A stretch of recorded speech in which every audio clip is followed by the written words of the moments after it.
Yeah, you're a good boy. Hi, everyone. Hello.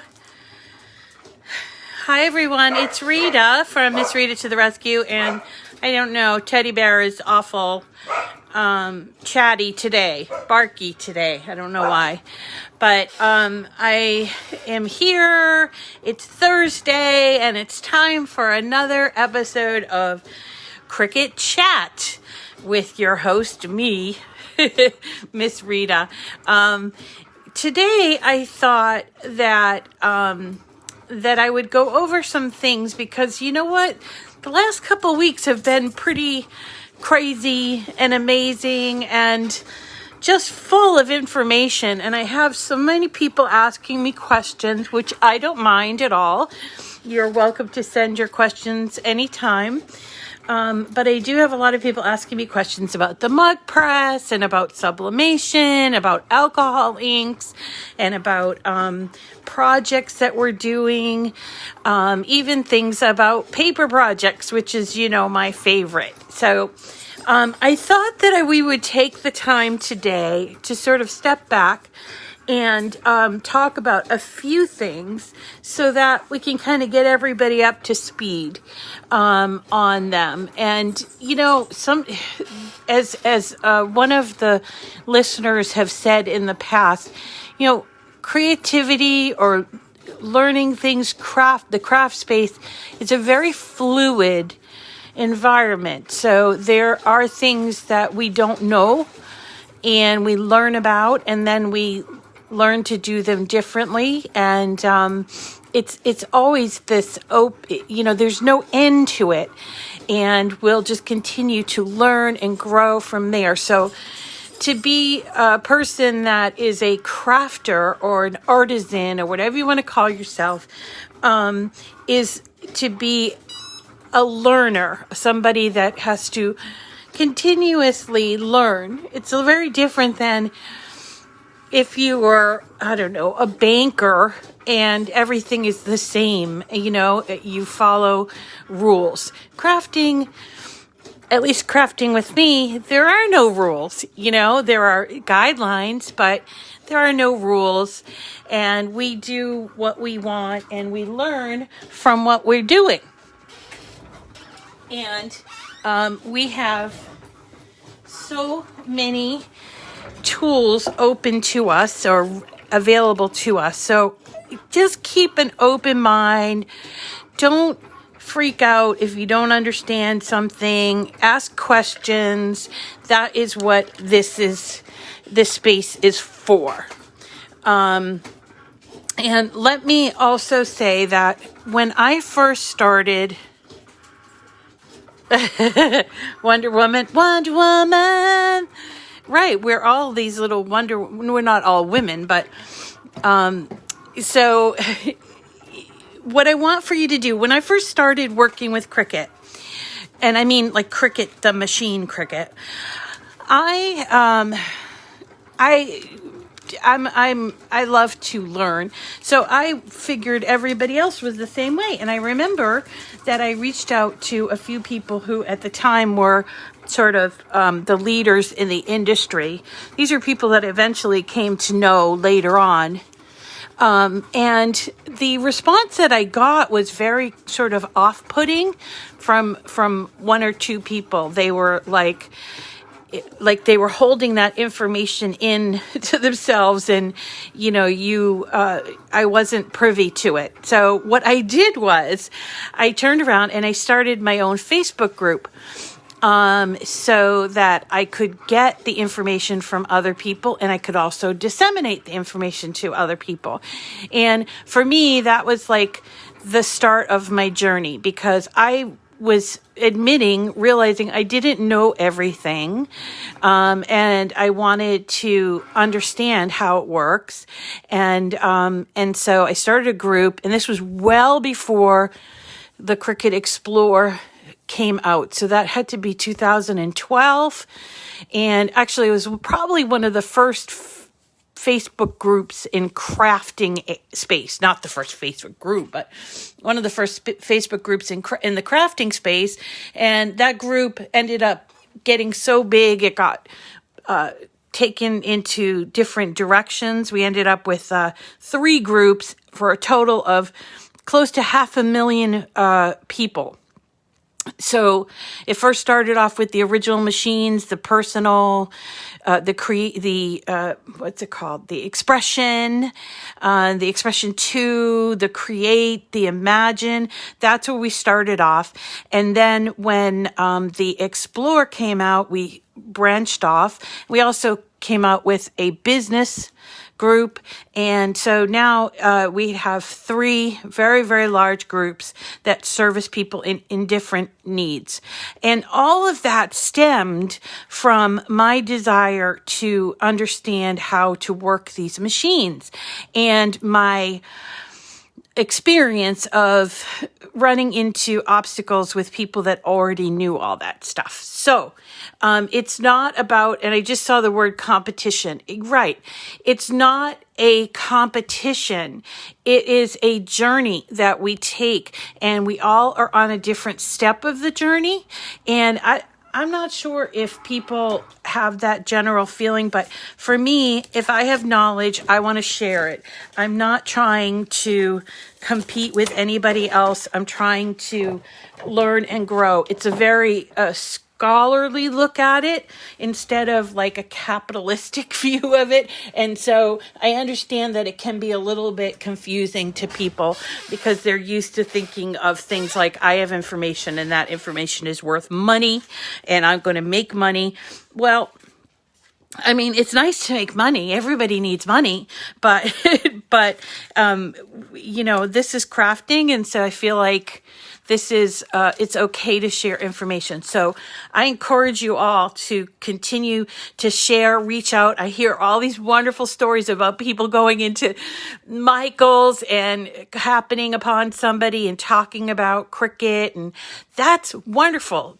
You're becoming an ambassador for Cricut. And that is just fabulous. And I'm so glad that you're doing that. So all that being said, I will continue to share all this information with you as much as I can, whenever I can. Now, some of the stuff doesn't pertain, or at this point doesn't really interest you, and that's okay. Or maybe it's out of your price range. That's okay too. So when we started talking about like sublimation printers and stuff like that, someone asked me, well, do I need a sublimation printer for crafting with a Cricut? And the answer is no, you do not. Okay. And you may decide, and that's why I'm not going to spend all my time talking about sublimation printers. I'm going to talk about it a little, and I'm going to talk about the mug press today, and I'm going to talk about just different things. So just kind of understand that that's my approach, okay? Is that if you want to make this your business and everything, all of that stuff, probably this isn't your format, or, this isn't the great forum for you. But if you just want to learn, and you just want to learn for the sake of learning, and you just love trying new things, or at least seeing new things, then this is probably the best forum. And the reason why I say all of this is because this morning somebody sent me on YouTube, right? Somebody sent me a note that said, if I tune in to find out what the projects are. I don't tune in to hear you yap. It was yap, like capital letters. And I was like, okay, I could take that to heart and say I'm talking too much, but I've learned from you guys that you want to hear me yap. I don't think it's yapping, but you want to hear me yap, and you want to hear me sort of explain what I know and learn. And so I told the person, then don't tune in. I know that sounds kind of mean. And so, but I just said, don't tune in, because it felt like, she was trying to step on my spirit and everything. So that, yeah, it's rude, whatever. I understand. Sometimes people coming from different places, and I understand that. But, I am going to continue to do what I do. And if you like it, you tune in. If you don't like it, you don't have to tune in. And that's the beauty of this, right? So, and I'm not complaining or anything, that's just my thought process is, hey, you take what you want from it. If it's worth your time, then then watch it. Thank you, David.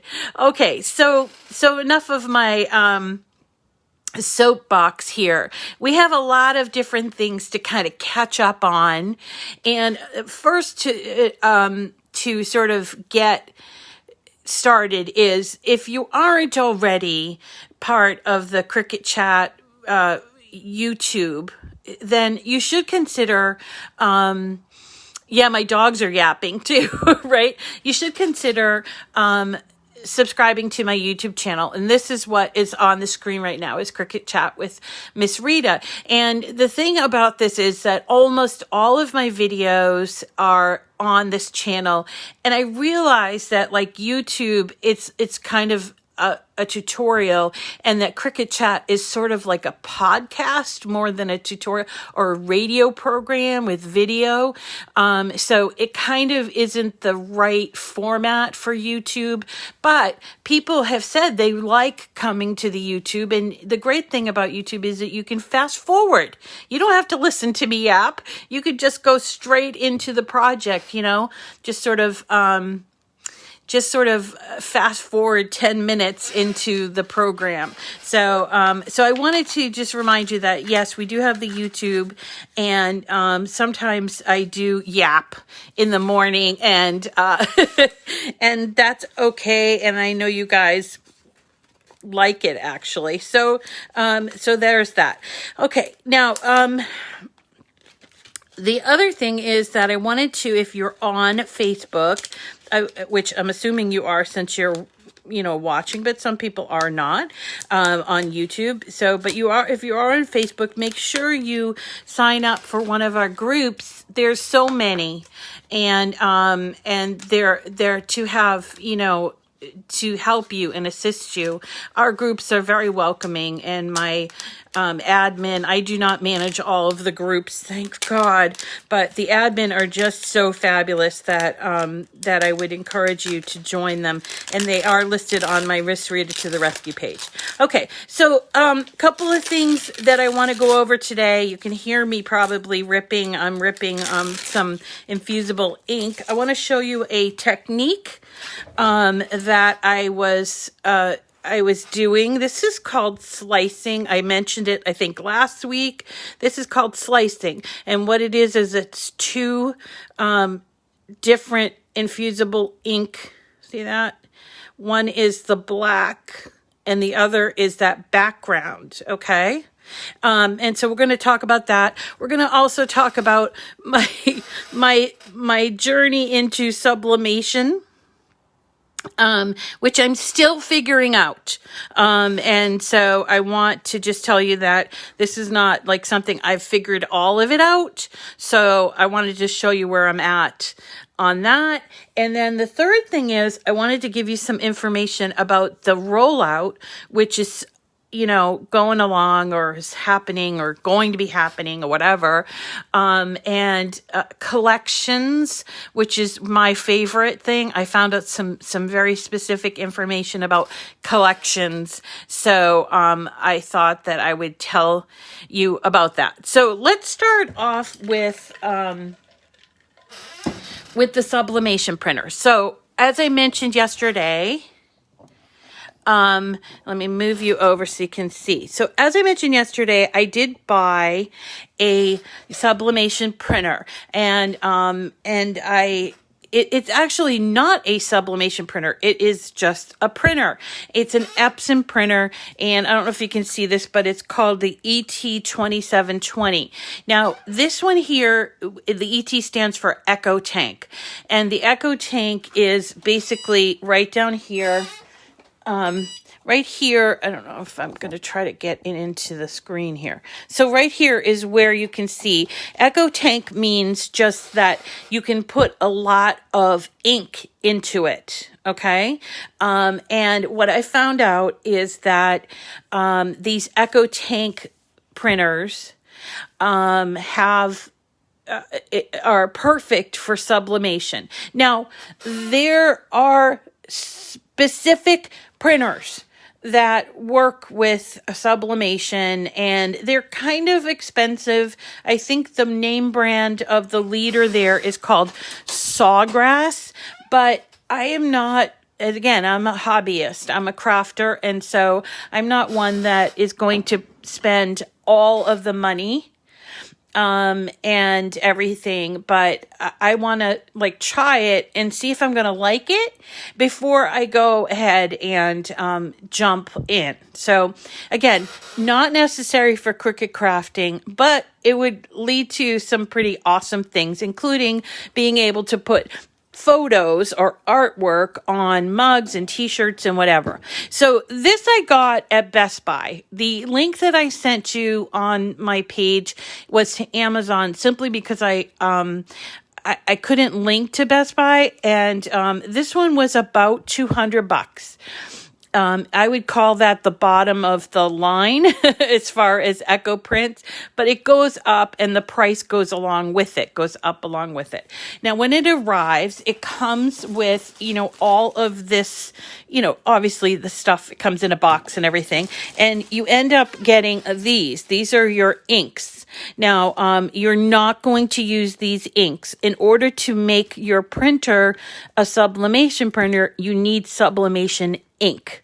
So you don't actually use the ink that comes in the package.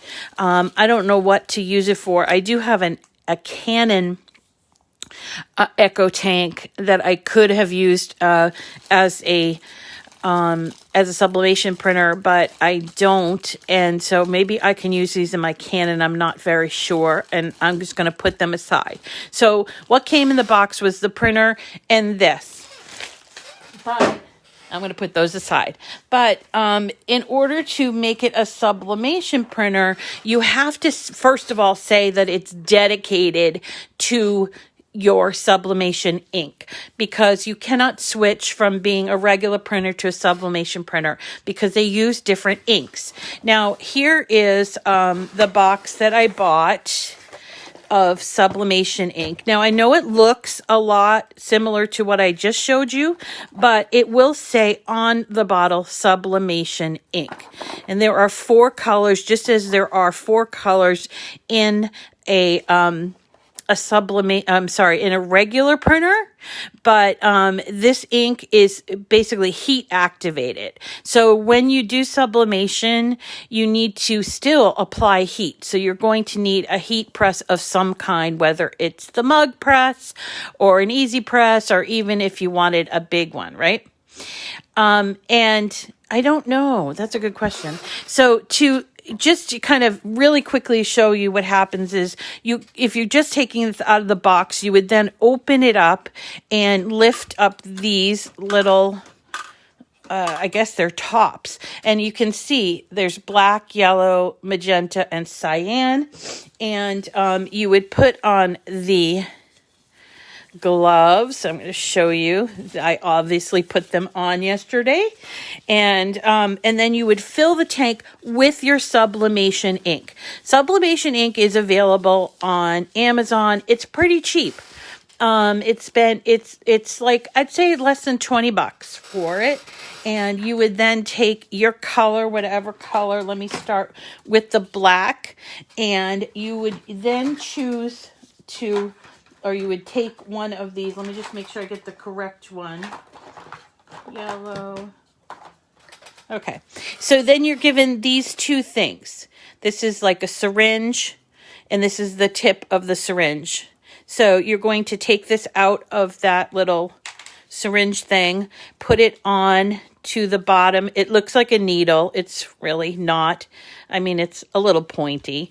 But then you open up your ink, And this can get quite messy, but you open up your ink, and depending on how full your bottle is, you might have to turn the bottle, and then you would then lift the plunger.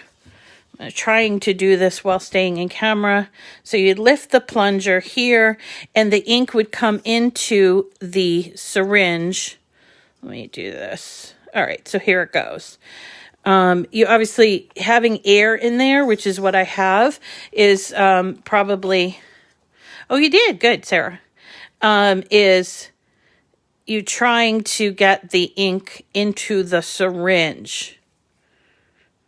Okay, so then once you have that, and again, wear your gloves, you're going to go over, you're going to go over here, and you're going to put that tip into that little holder where the ink is supposed to go. Now, these little holders are designed to take the ink bottles that we saw that came with it. So this is kind of tricking the system a little bit, but it's completely legit. Okay. So then you're going to just press the ink in through these little holes, right? Press the ink in, and you would continue to do this until your tank is at a reasonable level. So how do you know if it's at a reasonable level? Well, over here, over here is how you can tell. So you see I put ink into about like the 3/4 mark here, and I don't know how often you'll have to put the ink in. I'm pretty sure that the ink will, considering the price, will probably need to be filled regularly if you're doing a lot of sublimation and things that have a lot of color. So it's hard for me to estimate how much ink you're going to be using, but this is how you would actually put it in. Now, the one that I put a link to was a super tank. This is an echo tank. So the super tank would take more ink. So you would have to fill it up less frequently. Okay. Also, by the way, you can wipe off this ink stuff as you're going. It's not like the ink is permanent, and you can wipe it off and everything. Because I was like, oh man, I ruined my brand new printer. So once you have the printer on and you fill in the ink, and you have to actually register the ink on this brand, which is just goes through this process, and then you have to put it on your network, that sort of thing. If you want to start sublimation, you're going to need something like this. This is called inkjet sublimation paper. You see that I already got it inky. And it is by this company called Printer's Jack. It's 8.5 by 11, and it's for light color, which most of people that do this are going to do light color. Now, just from the yes, good idea. So don't mix up the tips. And you can clean the tips, which I did not do and I will do going forward. So this is like basically any other paper that you buy. This has 150 sheets, but looking at these pictures, you can see mugs. Look at phone cases, there's pillows, there's t-shirts, there's totes. So it's giving an indication of what you can do, and they're all like pictures, or this is a cartoon or comic. So this is what sublimation is about. So if you want to take a picture that you have and put it on a mug, or you want to do something like a bunch of t-shirts for a family reunion or something like that, sublimation paper and sublimation printing is what you want to do. Now, I'm not going to say it's cheap. It's not cheap, and it may not be something you want to do, but there's a whole way to customize it and everything. So let me turn this around to show you about this sublimation paper. So it basically shows you, first you're going to print the image, then you're going to mirror your image, especially if there's writing on it. And then you're going to take it to your press. And in our case, we'd use the Easy Press or the Easy Press mug. And we'd press it according to the temperature and time that is listed here. Or we can use the heat guide because it's similar to the heat guide, which is what I did for my Benji mug. Okay, so I printed out this picture of Benji, and actually I cut it up to fit on my mug. It was bigger, and I cut it to fit on my mug. This is very basic about what I did, but I did print it on this sublimation printer. Then I cut out the part that I wanted, which was his lovely little sleeping face, and then I taped it to the mug and put it in the mug press. Okay.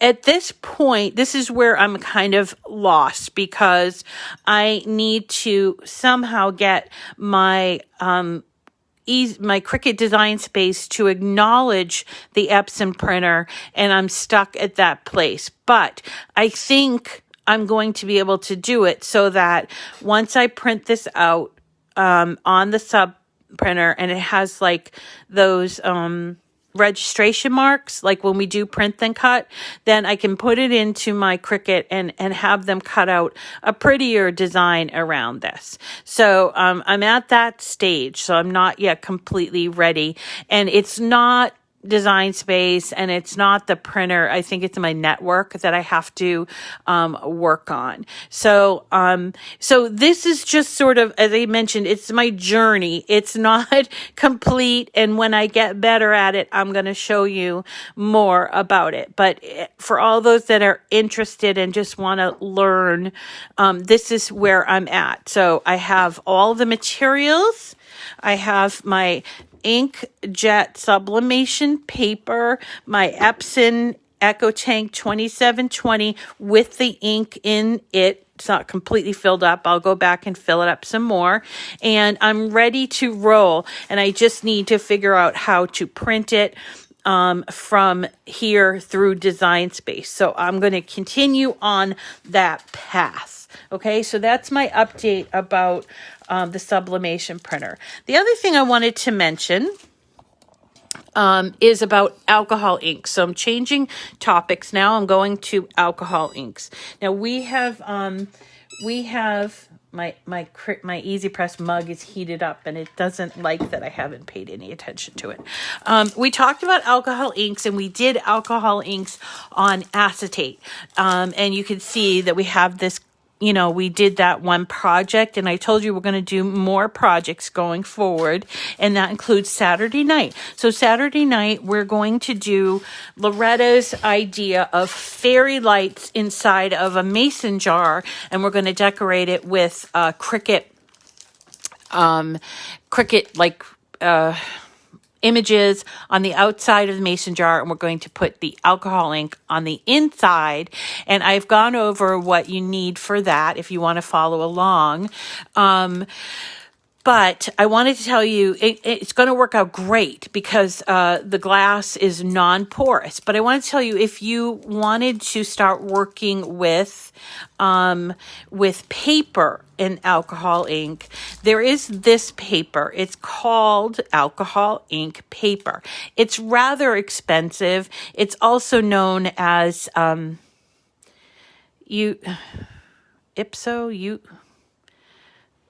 Yupo, sorry. Yupo, Y-U-P-O, Yupo paper. And the reason it has this special property is it's made from 100% polypropylene. And I recently talked with Cricut, and they're going to add this as a cutting material. So what I thought that people might do with this is they might cut out, first either ink it or not ink it, but cut it out and then ink it. So it wasn't on the list of cutting materials. So I just wanted to let you know that if you did want to start doing alcohol ink on paper and not porous subjects like projects like glass or tile or whatever, you would need to use a paper like this Yupo. And to cut it on Cricut, I'm going to be are going to be playing around with that a little bit. Okay, so that's the thing for Saturday night. The other thing is I want to, because Loretta is the one that gave us the idea for the fairy lights, I want to do the live from YouTube because Loretta doesn't have Facebook. She's not in Facebook. So we're going to go live for date night on Saturday night from YouTube. And it won't be our cozy little group. There might be some people that jump in that are not nearly the same kinds of crafters we are, but I want to welcome Loretta, you know, into the fold, and she's the one that gave us that idea. So I wanted to make sure she could watch and interact with us on a live. Okay, so sorry, I need water. Okay, so the next thing that I want to talk about is this, which is a special technique using Infusible ink transfer sheets and the mug press. So I'm going to move you, well, actually, I'm not going to move you down. I'm going to go and show you what my thought process was on this. And this, I also have to thank some people, but I don't remember the name and have to go back and look. But somebody suggested this technique, and I think it's brilliant. So I thought I would make it. So I came across these designs, and they're flowers, right?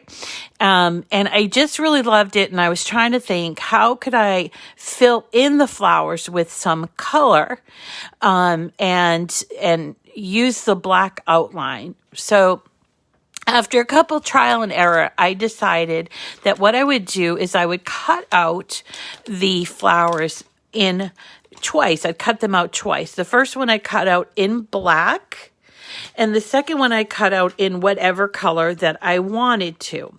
So, which is what I did just before coming on. So I'm going to now move you down, and you don't need to see how to cut out this. It's transfer sheets, and it cuts out regular. You put the shiny side onto the mat, and then you have these two cutouts that are exactly the same. And make sure that if you mirror one, you have to mirror them both, okay?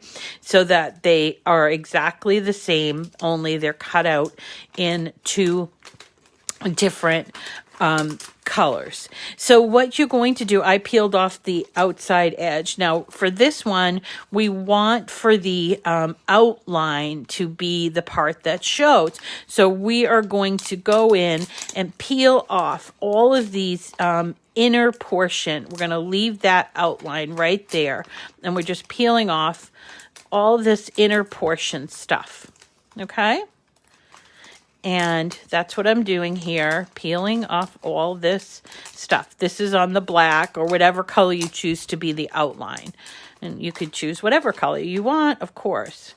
So this is Infusible ink transfer paper. Remember that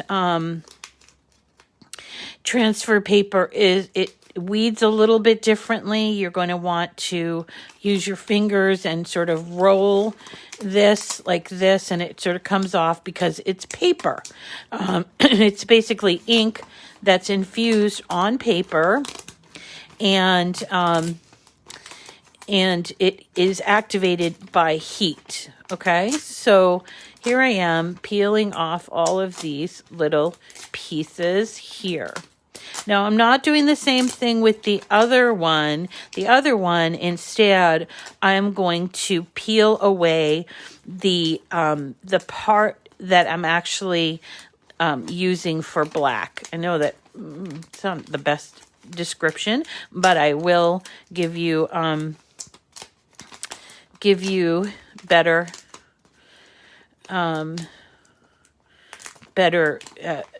information in a second when I can be talking about it. So, okay, so peeling away, and this is a little bit time consuming, but it's worth it, believe me. So, we're just peeling away all these pieces. All right. keep going, keep going. And you will see that here's our design is coming through, and you have to keep going and peel this away. Oops.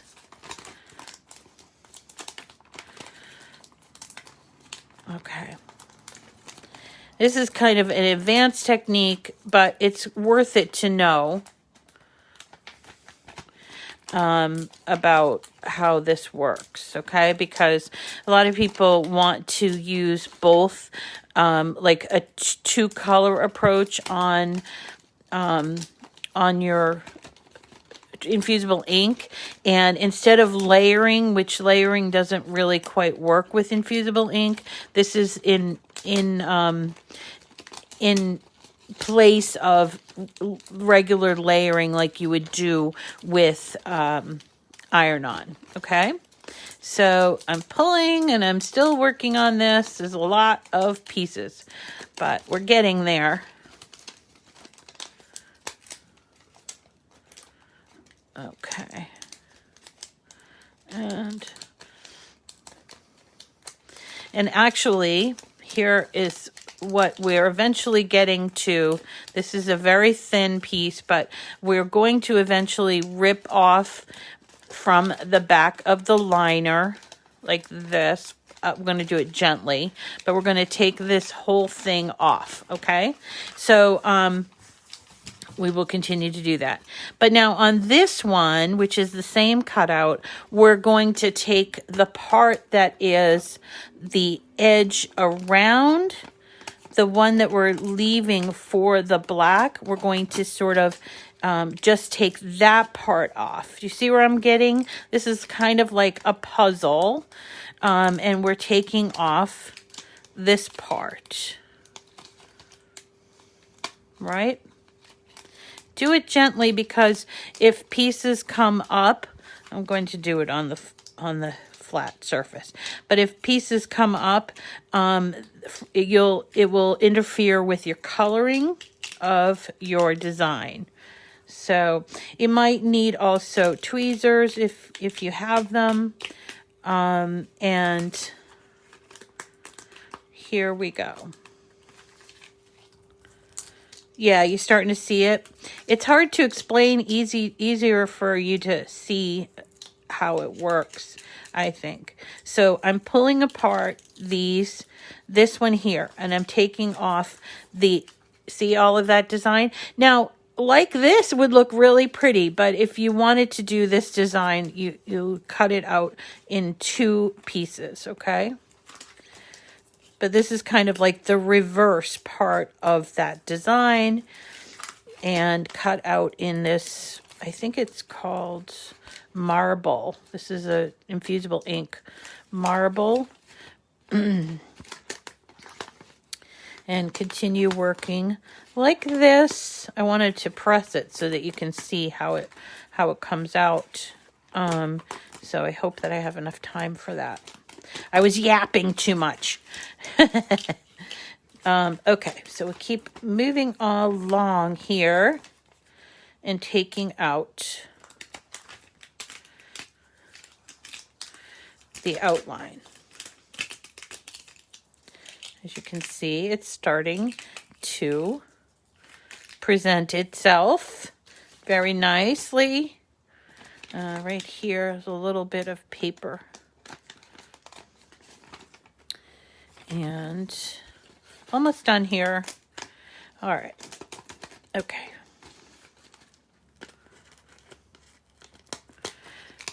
And be gentle, because see here, this piece here is supposed to be on there, and it's not. So I'm holding it in my hand so that I can replace it. So this piece here is supposed to go right here. And I can still sort of put it in its place, and it's a little sticky. So almost done here, just a few more little bits there. Okay, and then so we have the inverse, or the negative space, that we're going to be using for the coloring of inside of the flowers.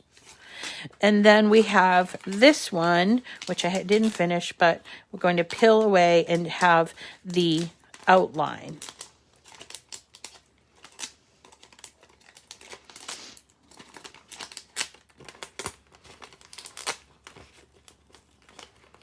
Almost done. Now, once I get done with this, I am going to peel this off of the backing, because you can't just layer it like this. There's two backings and it won't work that way. So you have to carefully remove the one and place it on the other. Okay? So the best way, in my opinion, to do that is to take the black outline and put it onto the colored inline. Or the opposite of outline, I guess. All right.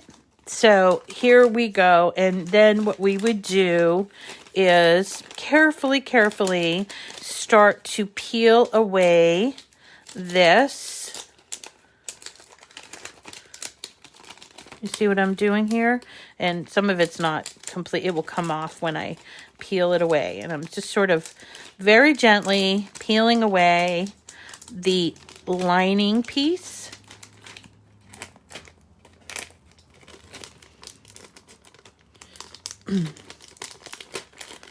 And by the way, this is, I would call this an advanced technique. So if you're still working on, and just trying to get the hang of your mug and you don't want to do this, save it for later, or you never want to do it, that's okay. You don't have to do it. But I just thought I would show you because I was curious about it myself. Okay.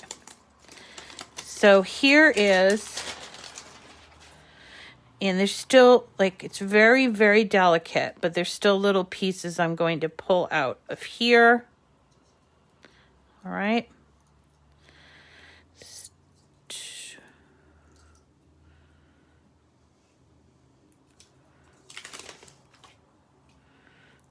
Sorry, just a few more pieces. Sorry, but it's very intricately cut. And by the way, make sure your hands are dry when you're working with infusible ink. Stay away from water because the ink will run and then you'll just have a big old mess. So let's see if we've got the whole thing out.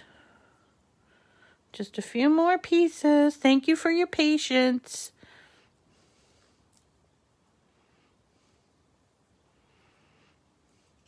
And I'm not watching the comments, so if you have a question, I will have to come back and look at those. Okay? Or you guys will help each other out. Okay, I think I'm done. Except for this one little tiny piece. Okay. And it doesn't want to come off for some reason. There we go. All right. Then we are going to merge both of these together. All right. So, and I probably turned it upside down, and I did. So we're going to then merge these two together, and they should fit perfectly together. You see that?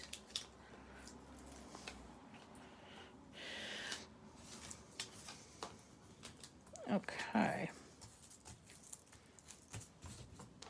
All right, let me get it up to the camera so you can see what I'm talking about. I'm going to also turn on my Easy Press mug so that it can be heated up. It does take, by the way, if you're just now getting your Easy Press mug, it takes about, I'd say 5 minutes for it to heat up.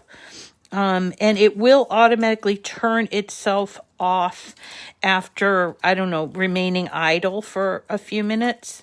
So I just want to, oh, I forgot we need a mug for this. I'm going to need to get a mug. Hold on just a second. Be right back, guys.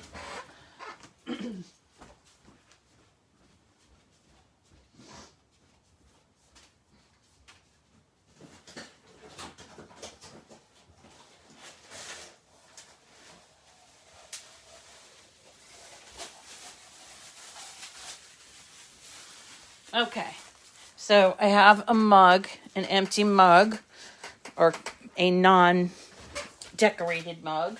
It is a Cricut mug blank. This one is a 12-ounce cup. And then what we're going to do is take our design, you see, like this,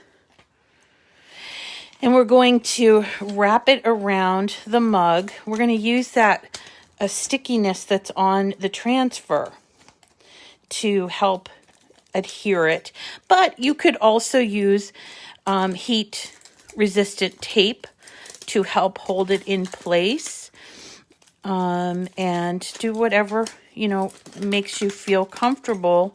But you definitely want to make sure it's really, really snug. There's no like gaps here, because that will interfere with your design.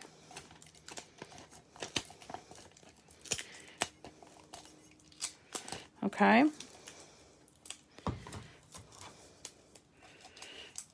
And check and see, because I think this is up a little bit. Oops. Now this is a problem. See right here, and I'm going to show you because I had the same problem the last time I did it, and I want to show you. So this little piece kind of popped out, and so I want to put it back here, but I got to be careful because I know now it's not well in there. Okay.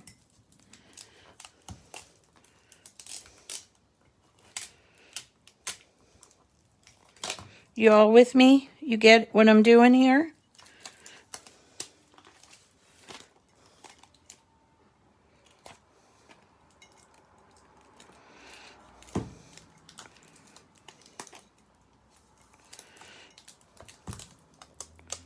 I don't want to fuss with it too much because I don't want those pieces to fall out.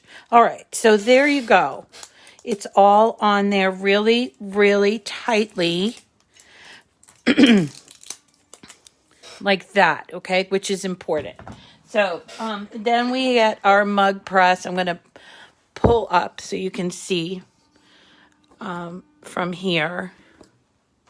I'm used to doing my mug press or my pressing on my other desk, but we'll do it from here because I wanted to show you those things on this end. All right, so we're ready to go. We do not need butcher paper for this because it's not an inked thing. All right, so we're going to place it down. Don't touch the inside. Use the handle and place it down here, and then we're going to press down on the lever. Now, one of the things you're going to want to check is to make sure your entire design is going to be encased when you press down this lever. And it might mean that you have to move the little handle ever so slightly. That's okay. And you press down, and you'll see that there are 5 dots, and it will start to heat, and it needs this extreme tightness and the heat. So it's pressure and heat all at once to turn the infusible ink into a gas form and then make its way to your mug and attach itself to the mug. Now remember, you want to be using the mug press in case of fumes. I haven't experienced fumes, but don't do it in like a teeny tiny place where maybe there might be fumes. Also remember, it stays pretty cool. I mean, I got my hands all over it. It stays pretty cool, except right around here. You want to keep your fingers away from there. And then when you take it out, you are going to need something to place it on because it's going to be hot. And so I'm going to get my heat press mat.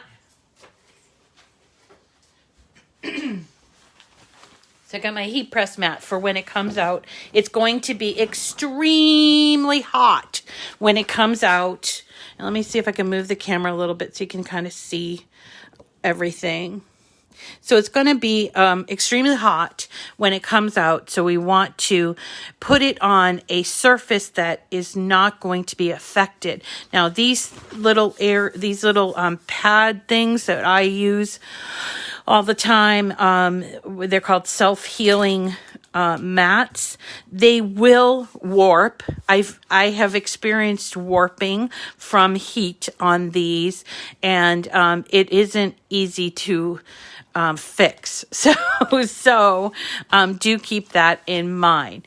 Now we're still working, and remember, this is the effect that we're doing. I did this on a gray handled inside mug.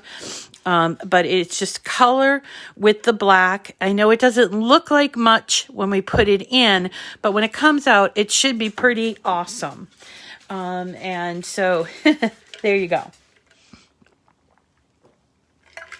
And if anybody wants to know the color that I used today, it is from the other one's from black, but this is it's called Patterns Marble. Infusible ink. It comes 4 patterns, and I think I used the pink one. There's 4 patterns, I think. Oh yeah, here's the top one's very dark. There's sort of a purpley. This is one I've used. I think that's the one I used, perhaps. And I thought that it would look good. I thought that it would look good on this mug. Let's see, what else is there to tell you? Oh, hey, so tomorrow is 3D Friday, and we are going to be doing these adorable houses from Lori Whitlock. So if you want to follow along, you do not have to. You purchased these already. There's actually 6 of them, and I'll show you how to put them together. But they're really cute because they have this milk carton sort of fold. Really adorable, and they each have a little character on them. You don't have to buy them all, but it is a purchase file, so if you want to do it, this is something I could not find anything like it in Design Space, so this is what we'll be working on tomorrow for 3D Friday. Lori Whitlock, and I believe if you're looking to purchase it, it's called Milk Container Easter Village or something like that. It's different than the other Easter Village that she has. So we're getting to the end. You see, we have all 4 lights are lit up. Actually, the 4th one is sort of blinking. So we're getting towards the end. And just as an FYI, when I did this same technique, used my mug press to put the picture on, but what I did was I just taped it. I didn't use this side of the mug, and I just taped the image right on there and put it through the mug press. The reason why I didn't use the other side of the mug is I wanted to see what would happen if I then came back and did a second design. So there's that.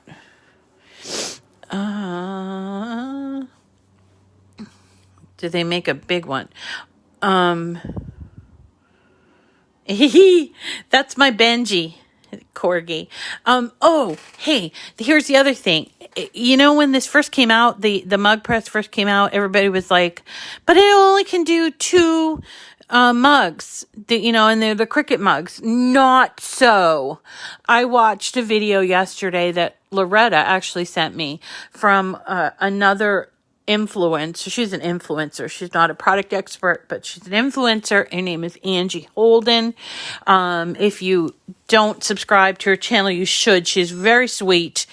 And she tried out so many different blanks, and it was really useful. I'm going to go and purchase a lot of the blanks. All right, so it beeps at you, and then it reminds you again, it beeps at you. So I lift the lever, and I take it out, and that's what it looks like. I'm going to put it on our heat mat. I'm going to turn my mug press off and get it out of the way.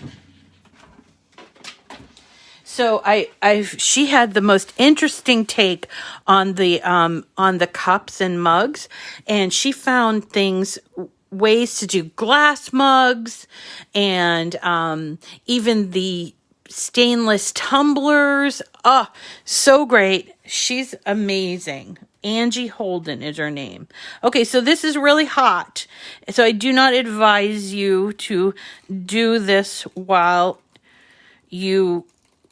it's still hot, but because I am impatient, I am going to start removing. So you can see already that pretty pink. I'm going to need to get something so I don't touch the mug, but I'm going to make sure I remove. There's still little pieces on there. I see a little piece right here. But it's very, very hot. There's that little piece that fell off. And there. What do you think? I love it. I love this design. And it's beautiful. And it goes over the entire mug. Be careful that you don't scratch this, but there it is. Now, obviously, you'll get better. You'll do better with it. But this is the design that we just did by layering the 2 sheets of infusible ink together to make one mug. And there are little imperfections here and there, but I think this is a pretty awesome use of the infusible ink. It's still very, very hot, but remember, it's 100% microwave safe, 100% dishwasher safe. Nothing's going to come off of this when it's done. Nothing. So consider that, and just so you can see what happened to the ink that was on here. Look, it's all faded because the ink actually turned into a gas and impregnated itself or sublimated itself onto the mug. So there's a technique if you're getting bored, with your mug press that you might want to try. I did find these. Let me just show you where I found them so you can find them yourself. I did find these designs by simply going to images. And then I went to all images, image sets, and I typed in mug. And you will see here there's a great number of mug designs. And I got this one under this, full mug designs. So you can click on this and you'll see there's like a unicorn one. There's a car one. There's like a love with all these hearts and everything. That one would work really well with this 2 color. There's a butterfly one. And so what I want to point out is that there are 2 of the same. So here is the same one as this, but when you look at them, by hitting on this little circle eye, it will tell you this is the large design, and this one will tell you it's the small design. Now, obviously large 15-ounce mug, small 12-ounce mug, but I have done the small with a large mug and it came out really, really cute. So I believe that that's this one. Yeah, I had a lot of extra space on this. This is a large mug. This is a smaller mug. So that is, can you use this for other projects? Absolutely. Hey, hello. This is Cricut Nation, Guadalupe. We can do whatever we want. Yes. So if you have infusible ink shirts that you want to make and you want to do it 2-color or multicolor like this, perfect way to do it is that you're going to cut them both out and then peel away the parts that you don't want, layer them on top of each other. Make sure you remove one of the transfer sheets because you can't have both transfer sheets in there. And that is how you do it. But you don't have to do this just for the mug press. You can use any press, including the easy press. The only thing is that the mini won't really work. It doesn't really work on infusible ink because it will work, but you have to be so long with it. It needs constant pressure and constant heat for it to work. And so it will work, but it's not the best results. Okay, so I think, oh yes, you could certainly do it with vinyl. The other thing that is a consideration that I hadn't thought of, but I think I'm going to try, is mixing iron-on with infusible ink.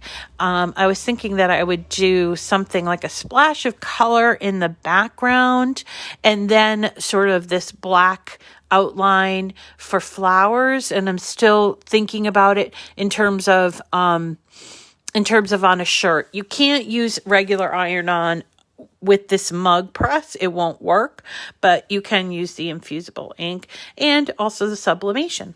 So that is it for today, folks. I hope you enjoyed the conversation, didn't mind my yapping, and you learned a little bit about this. Tomorrow again, we're doing these lovely little 3D milk carton Easter houses. There's 6 of them, and I'm going to be putting them all together for you. And then on Saturday, we'll be doing our alcohol ink design in a mason jar with some and with fairy lights with some decorations on the outside. Okay, but just remember on Saturday night, we're going to go live on YouTube, not on Facebook. I wish I knew how to stream from YouTube to Facebook. If anybody knows how to do that, reach out to me, please, because I'd love to be able to stream on both places at once. Okay, thank you everyone for coming today. Hope to see you again real soon tomorrow, and we will continue on. Press onward, folks, and enjoy your crafting. I hope you get some crafting in for the day, and we'll see you again tomorrow. Remember, you can always get me through email at missritatotherescue@gmail.com or on Facebook in the group, the Cricket Chat with Miss Rita group, and also I'm on their my personal page, and then also the Miss Rita to the Rescue Facebook page. So thanks everybody for coming today. Have a great day. Bye.